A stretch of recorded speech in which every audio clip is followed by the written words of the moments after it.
자, 우리가 지난 주일날 새벽에 8장을 통해서 누가 왕이냐? 하나님께서 이렇게 말씀하세요. 내가 왕인데 무슨 왕이 더 필요하냐? 내가 왕인데 무슨 왕이 더 필요하냐? 이게 8장이었었어요. 그런데 백성들은 계속해서 뭐라 그러냐면, 아닙니다. 우리를 위해, 우리에게, 우리를 다스릴 우리의 통치자를 보내주십시오. 너무 어린아이같이 철없는, 그러니까 사람은 죽을 때까지 철이 없는 것 같아요. 자기만 옳은 줄 알고 막 그렇게 하잖아요, 그죠? 근데 백성들이 얼마나 철이 없습니까? 자, 지금 이제 우리가 어디쯤 왔는지 한번 잠깐 되짚어 보겠습니다. 우리는 지금 여호수아가 가나안 땅을 정복하고 그때부터 시작된 사사기의 끝자락에 와 있습니다. 근데 역사의 분기점이라 그러잖아요. 전환점. 이제 도로도 이렇게 쭉 끝까지 이렇게, 우리가 대전에 사니까 잘 모르지만 서울에서 이렇게 내려오다 보면 대전이 중요한 분기점이에요. 회덕 분기점. 그래, 거기에서 직진하면 부산, 우회전하면 광주. 모르셨죠? 대전이 굉장히 중요한 분기점이에요. 근데 거기에서 어느 길을 타느냐에 따라 가지고 목적지가 완전히 다르는 거예요. 완전히. 우리의 신앙도 마찬가지입니다. 역사적인 우리의 삶에 분기점이 있을 수 있어요. 그런데 이스라엘 백성들도 똑같았습니다. 이 이스라엘 백성들의 그 역사의 분기점에 지금 딱 와 있는데 둘 중에 하나예요. 계속해서 직진, 즉 하나님이 우리의 왕이심을 인정하고 하나님의 통치를 기대하고 하나님의 나라를 이루기 위해서 계속 그 하나님의 통치를 받아들일 것이냐, 아니면 사람의 생각으로 우리가 원하는 거 주세요 하고 사람의 길로 갈 것이냐. 근데 안타깝게도 어리석은 이스라엘 백성들은 끊임없이 자기들의 생각이 옳은 줄 알았어요. 자, 우리 지난 주일날 봤던 사무엘상 8장 19절부터 20절까지 한번 읽고 오늘 이 말씀 같이 한번 보죠. 자, 같이 읽겠습니다. 19절 20절 시작. 백성이 사무엘의 말 듣기를 거절하여 이르되 아니로소이다.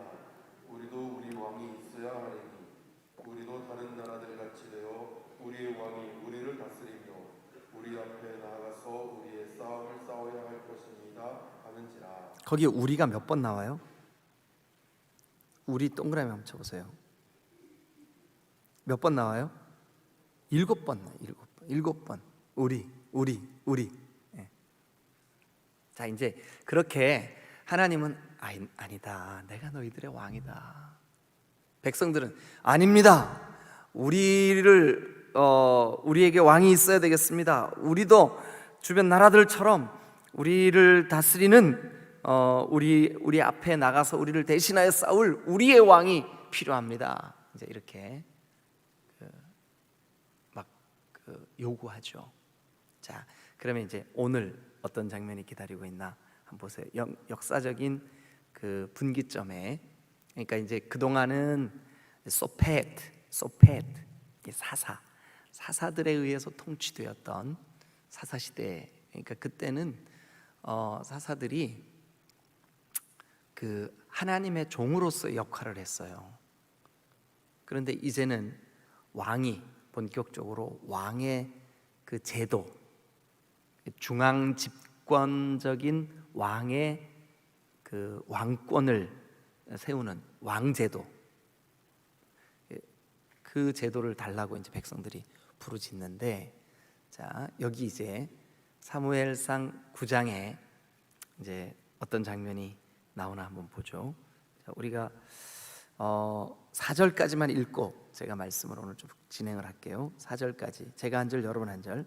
베냐민 지파에 기스라 이름하는 유력한 사람이 있었어요. 베냐민 지파, 우리 얼마 전에 무슨 일이 있었죠? 베냐민 지파 싸웠잖아요. 전쟁했잖아요. 11지파하고 베냐민 지파 싸웠잖아요. 그래서 하여튼 베냐민 지파는 완전히 그냥 거의 망하다시피 했잖아요. 그러니까 이스라엘 지파 중에 지금 현재 제일 작은 지파 어느 지파일까요? 베냐민. 오, 잘하시네요. 거의 다 죽다시피 했어요. 자, 근데 그 베냐민 지파에 기스라 이름하는 유력한 사람이 있었어요. 그는 그 아비엘의 아들이요 스롤의 손자요 베고라스의 증손이요 아비야의 현손이며 베냐민 사람이더라. 기스의 아들이 있으니 그의 이름은 사울이. 동그라미 쳐보세요. 사울이요. 사울이요. 그 다음에요. 계속 시작. 준수한 소년이라 이스라엘 자손 중에 그보다 더 준수한 자가 없고 키는 모든 백성보다 어깨 위만큼 더 컸더라. 자, 사울의 그 외형적인 모습입니다. 근데 일단 그는 준수한 소년이었습니다. 준수한 소년. 아주 잘생겼다는 뜻이에요. 네, 정말 그 송중기처럼 잘생겼다, 이런 뜻이에요. 근데 잘생겼어요. 그리고 그 잘생긴 거기에다가 뭐까지 컸어요? 키까지 아주 그냥 키. 예. 키 크신 분들 보면 참 부럽죠, 그죠? 예. 근데 저도 꽤 키가 크긴 커요. 그래서 감사한데 어쨌든 키는 모든 백성보다 어깨 이만큼 컸더라. 3절 보니까 사울의 아버지 기스가 암나기를 잃어버렸어요. 근데요, 여러분, 우리가 시간이 없어서 다 읽지는 못하지만 제가 어제 읽어드린 음성 파일을 보내드렸잖아요, 그죠? 여러분, 들으면서 무슨 생각했어요? 이 중요한 역사의 분기점에 낙이 잃어버리고 낙이 찾는 얘기로 꽉 채웠냐고. 왜? 낙이 잃어버렸어요, 아버지가. 근데 아들이 그 아버지 낙이 찾아주려고 하루 종일, 아니 그 막 몇 날 며칠을 헤매는 장면만 9장에 꽉 채웠어요. 이상하잖아요. 이 역사의 중요한 분기점에 왕으로 세워지는 이 사람에 대해서 좀 특별한 스토리가 쭉 전개가 될 줄로 기대를 했는데 낙이 잃어버리고 낙이 찾는 이야기로 쭉 이 스토리를 가득 채웠어요. 왜 그랬을까? 자, 조금만 더 읽고 한번 보죠. 사울의 아버지 기스가 암나귀들을 잃고 나귀들을 잃었어요. 그의 아들 사울에게, 사울아, 너 사환들을 좀 데리고 가가지고 나귀를 좀 찾아와라. 이 당시에 나귀는 그 가정의 재산인데 재산을 잃어버렸으니까 당연히 찾으러 가겠죠, 그죠? 그래서 찾아와라.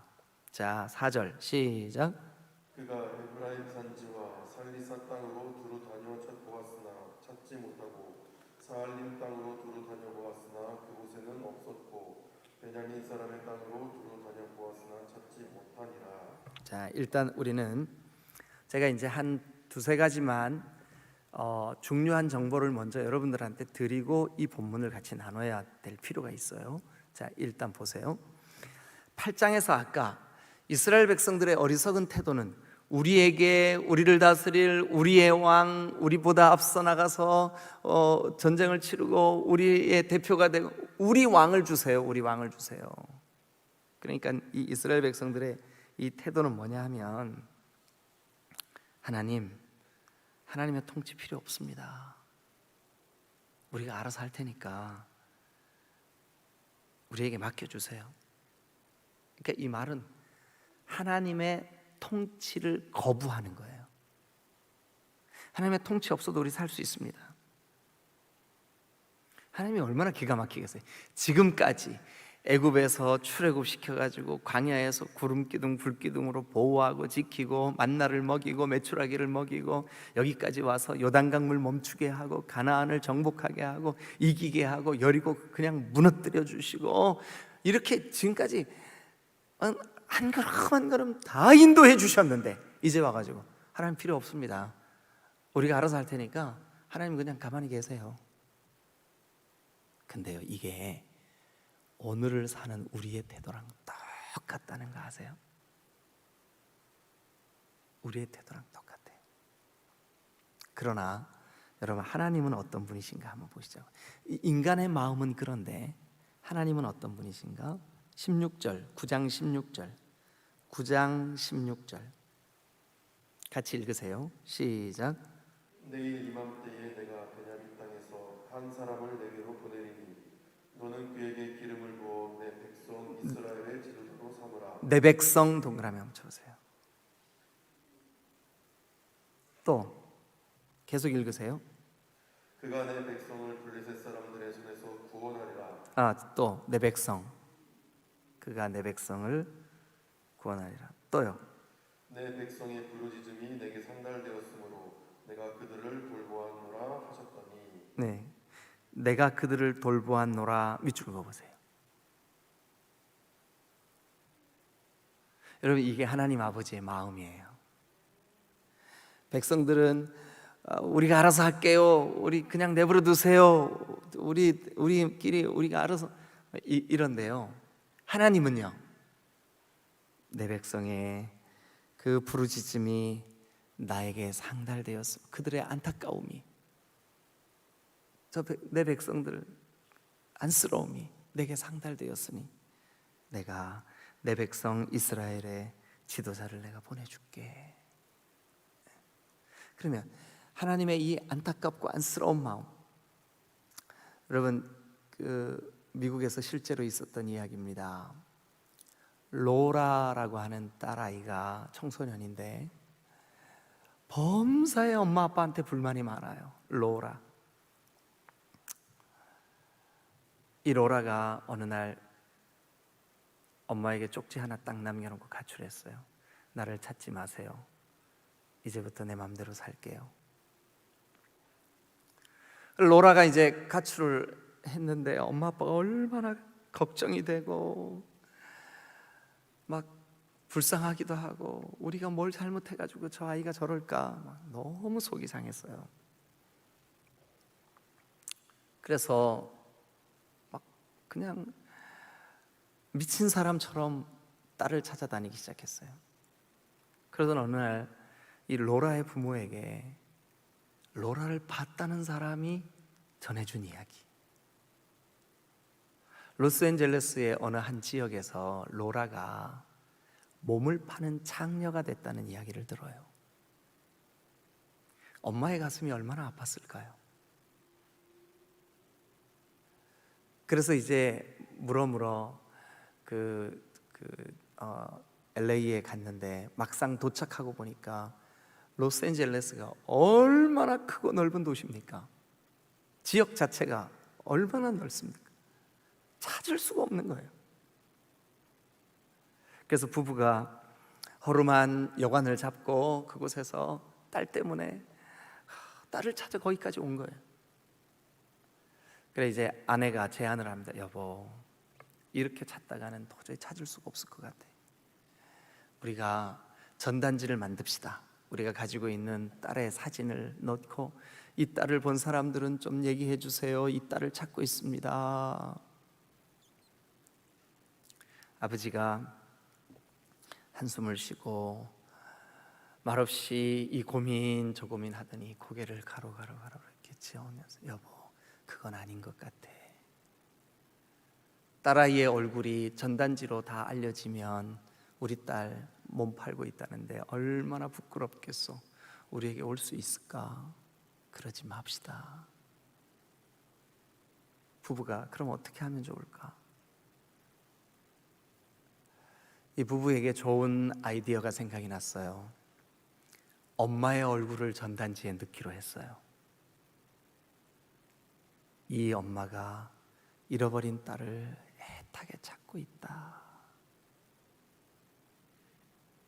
딸이 들어가야 될 얼굴 자리에 엄마의 얼굴을 넣고 이 엄마의 딸은 빨리 엄마에게로 좀 돌아와라.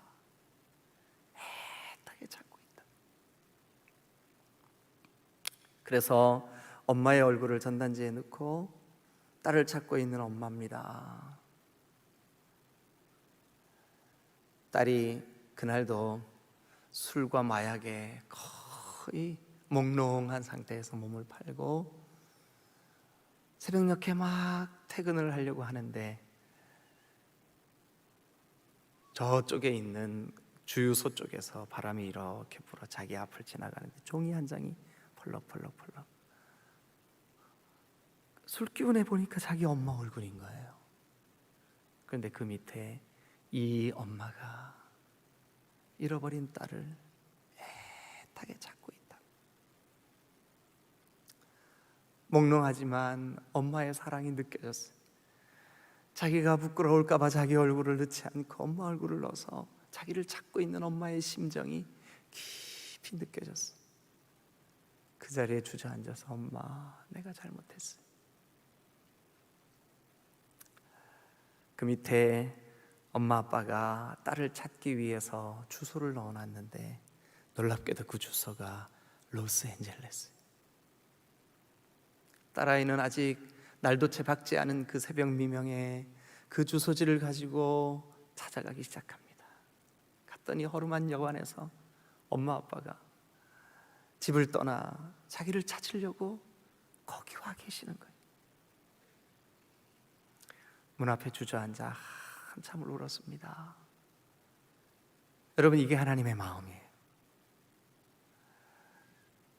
여러분, 백성들은 어리석게 우리에게 왕 주세요, 우리에게 왕 주세요. 그런데 하나님은 그 어리석은 백성들을 내 백성 이스라엘, 내 백성 이 사람들을 블레셋 사람들에게서 구원해야지. 내 백성의 부르짖음이 내게 상달되었으므로 내가 그들을 돌봐야지. 이게 하나님 아버지의 마음이에요. 그래서 왕을 하나 주십니다. 그래서 왕을 하나 주십니다. 그 왕의 이름이 뭘까요? 아까 2절에 사울이에요. 사울. 그런데 이 사울에 대해서 먼저 여러분 좀 이야기를 하고 넘어갈게요. 아니, 이 사울이 하나님이 보실 때 왕이 될 만한 그런 사람이었었어요. 그래도 이스라엘 중에서 가장 그래도 쓸만한 사람이었었어요. 근데 이 사람이 처음 마음과 똑같았어야 되는데 왕이 되자마자 하나님으로부터 멀어져요. 너무 안타까워요. 그럼에도 불구하고 곧 하나님으로부터 멀어질 사울, 하나님이 정말 그 택해서 왕으로 세울 때만 해도 준수하고, 오늘 제가 같이 여러분들하고 짚어드릴 거거든요. 이 사람이 택함 받았던 이유가 있어요. 이 사람이 처음 마음처럼 하나님 앞에 그렇게 겸손하게 그의 마음이 우리도 마찬가지예요. 주님 앞에 달려나와 은혜 받을 때 그 마음이 유지되고, 주님, 제가 이 힘으로 살겠습니다. 주님만 나의 왕 되게 하겠습니다. 다른 것으로 나의 만족을 추구하지 않겠습니다. 이 마음이 지속되고 유지되고 하나님께서 우리에게 그리스도를 보내실 그날까지 우리가 이 믿음 붙잡고 가야 되는데 우리의 마음이 흔들릴 때가 너무 많아요. 근데 사울이 그랬어요. 자, 어쨌든 이제 그것은 나중 문제고, 지금 오늘 하나님이 이 사울을 선택하신 이유가, 이 사람이 어떤 사람이었길래 이 사람을 왕으로 택했을까? 3가지만 말씀드릴게요. 자, 우리가 이제 한번 계속해서 그 사울 이야기를 좀 보도록 하겠습니다. 먼저 4절 한번 보세요. 아까 읽었던 4절. 암나기를 잃어버린 아버지가 아들 사울에게, 사울아, 가서 암나기를 좀 찾아와라. 그런데 4절 봅니다. 그가 에브라임 산지, 거기 산지니까 산악지대겠죠, 그죠? 실제로 에브라임 산지의 그 북쪽 지역은 험한 산지입니다. 근데 거기 지명이 나와요. 살리사. 이 살리사라고 하는 지명은 세 개, 하나, 둘, 셋, 세 개라는 뜻이에요. 근데 그 살리사 지역에 물줄기가 세 개예요. 물줄기가. 그러니까 골짜기가 세 개예요. 그래서 이 살리사 지역은 여기 그 에브라임 산지 중에서도 험한 지역이에요. 그리고 또 지명 이름이 또 나오네요. 4절에 계속 보니까 두루 다녀 보았으나 찾지 못하고 사알림 땅으로 두루 다녀 보았으나 사알림, 거기는 들짐승이란 뜻도 있고 여우나 자칼이 사는 곳 이런 뜻이 있어요. 그 사알림이라는 말 속에 들짐승 혹은 여우나 자칼이 사는 곳, 그러니까 험한 지역이란 뜻이에요. 근데 거기도 두루 다녔어요. 이 두루 다니다, 두루 다닌다, 동그라미 한번 쳐보세요. 히브리 말로 이거를 두루 다닌다, 이게 아바르. 근데 그 두루 다닌다는 말이 우리 성경에는 3번 나오죠. 두루 다녀 보았으나 찾지 못하고 사알림 땅으로 두루 다녀 보았으나 그곳에 없고 베냐민 사람의 땅으로 두루 다녀 보았으나 세 번 나오잖아요, 그죠? 이 문장이 원어에는 4번 아바르라고 하는 단어가 반복돼요. 이 짧은 한 절 안에 4번이나 두루 다녔다. 이게 두루 다녔다, 아주 꼼꼼하게 찾아다녔다는 뜻이에요. 꼼꼼하게 찾아다녔다. 그러면 여러분, 아버지가 잃어버린 나귀를 찾기 위해서 이 험한 지역도 불사하고 꼼꼼하게 두루다녀보는 이 사람에 대한 표현을 왜 이렇게 반복적으로 아바르 이걸 막 4번씩이나 한 절 안에 반복하면서 우리에게 이 정보를 주고 있는 걸까요? 이 사람 아주 성실하고 책임감이 있는 사람이야. 그래서 하나님 왕으로 택하신 거예요.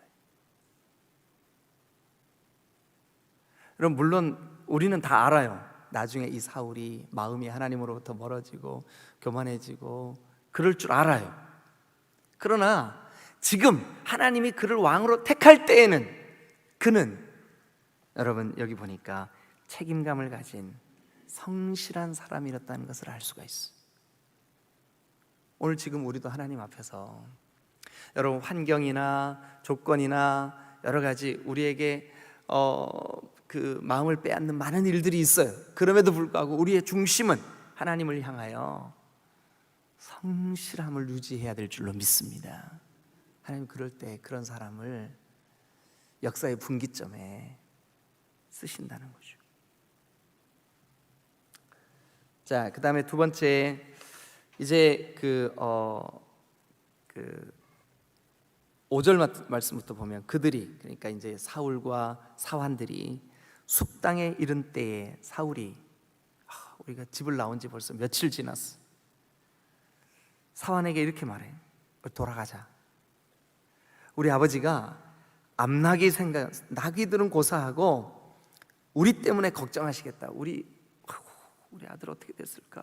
우리 때문에 걱정하시겠다. 돌아가자. 여러분, 이 사울의 생각을 보니까 어때요, 여러분? 아버지의 마음을 헤아릴 줄 아는 사람. 그러니까 이 사람의 마음이 어떠냐 하면, 아버지가 우리 때문에 걱정하실 것을 걱정할 만큼 아버지의 마음을 헤아릴 줄 알고, 그러니까 이 사람 배려하는 사람이에요. 그러니까 하나님이 쓰시는 거죠. 하나님께서 이 정도면 이스라엘의 왕 해도 되겠다. 이 사람이 이 처음 마음만 계속 유지했더라도, 그죠? 참 좋았을 텐데. 어쨌든 사울은 아버지의 마음을 헤아리는 배려의 사람이었습니다. 자, 그 다음도 한번 볼까요? 그래, 이제 걱정하실까 두려워하노라 그랬더니 6절, 그 사환이 대답합니다. 도련님 보소서, 이 성읍에 하나님의 사람이 있는데 존경받는 사람입니다. 그에게 가서 기도받고 가죠. 그에게 가서 기도받고 가죠. 그 존경받는 하나님의 사람이 누구예요? 사무엘이에요. 사무엘. 사무엘에게 가서 우리 기도받고 가죠. 그랬더니 사울이 얘기합니다. 아이고, 우리가 기도만 받으면 되겠냐? 그 기도 받을 때 그 주의 종에게 뭔가를 좀 드리면 좋겠는데 우리가 가진 게 아무것도 없는데 어떡하지? 그랬더니 그 7절에 계속해서 보니까 우리 주머니에 먹을 것이 다하였으니 하나님의 사람에게 드릴 예물이 없도다. 무엇이 있느냐? 그랬더니 8절, 사환이 사울에게 대답하되 보소서, 내 손에 은 한 세겔의 4분의 1이 있으니 하나님의 사람에게 드려 우리 길을 좀 알려달라고, 우리를 위해서 기도해달라고 하십시다. 그런데 여러분, 이 6절부터 시작된 사환과의 대화, 사환의 말을 귀 기울여 듣고 사환의 의견을 적극적으로 받아들여. 우리 주변에 보면 다른 사람의 의견 별로 중요하게 생각 안 하는 사람들 있잖아요. 근데 사울은 어땠어요? 지금 보니까 자기 사환, 종이라고요. 근데 그의 이야기를 적극적으로 수용하고 듣는 것을 보니까 사울은 열린 마음의 소유자예요. 지도자는 열린 마음의 소유자가 돼요. 근데 하나님이 그렇게 사울을 보면서 이 사람 아버지의 일에 참 성실하구나, 아버지의 마음을 배려하고 있구나, 사환의 말조차도 귀 기울여 듣는 거 보니까 배려하는 사람, 열린 마음의 소유자구나. 이 세 가지. 그래서 사무엘 보고 얘기합니다. 이 사람에게 기름을 부어라. 이게 오늘 9장의 이야기예요.